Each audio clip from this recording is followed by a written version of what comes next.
In this grave hour, perhaps the most fateful in our history, I send to every household of my people, both at home and overseas,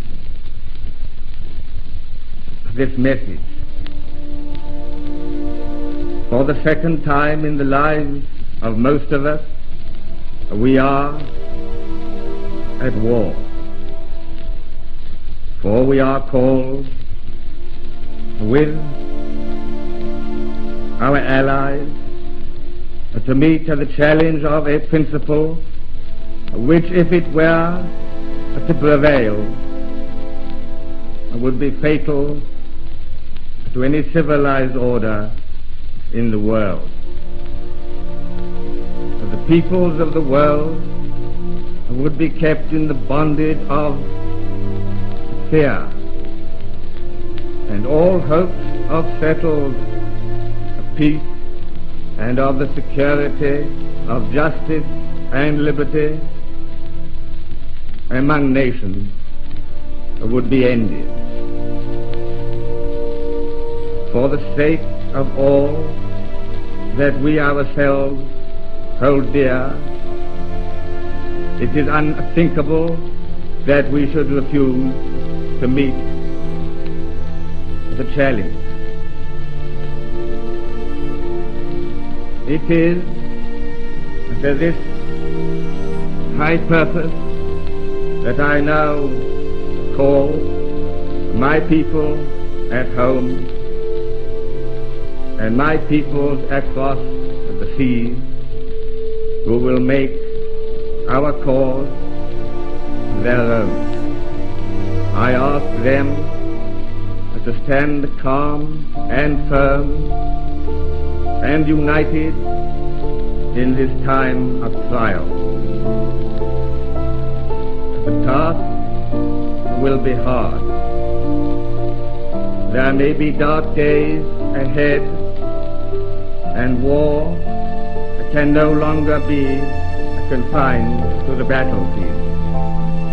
But we can only do the right as we see the right, and reverently commit our cause to God. If one and all we keep resolutely faithful to it, ready for whatever service or sacrifice it may demand, and then, with God's help, we shall prevail. May He bless and keep us all.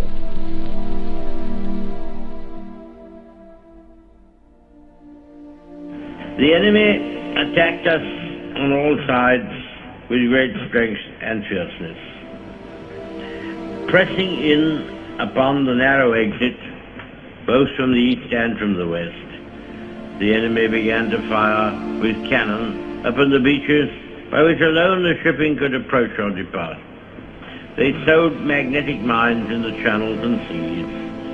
They sent repeated waves of hostile aircraft to cast their bombs upon the single pier that remained, and upon the sand dunes on which the troops had their only shelter.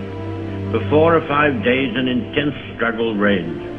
All their armored divisions, together with great masses of infantry and artillery, hurled themselves in vain upon the ever-narrowing, ever-contracting appendix within which the British and French armies fought.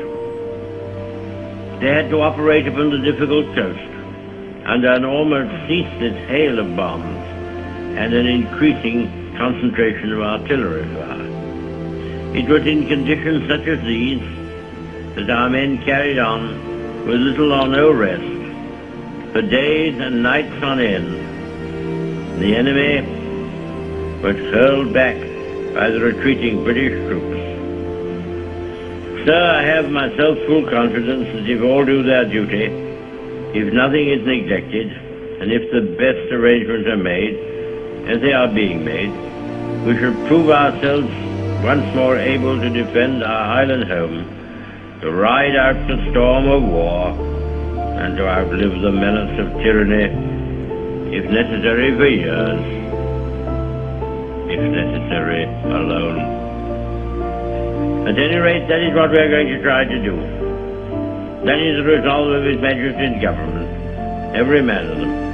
That is the will of Parliament and the nation, the British Empire and the French Republic, linked together in their cause and in their need, will defend to the death their native soil, aiding each other like good comrades to the utmost of their strength. We shall go on to the end. We shall fight in France. We shall fight on the seas and oceans. We shall fight with growing confidence and growing strength in the air.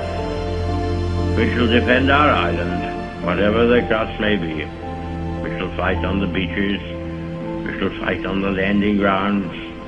We shall fight in the fields and in the streets. We shall fight in the hills. We shall never surrender.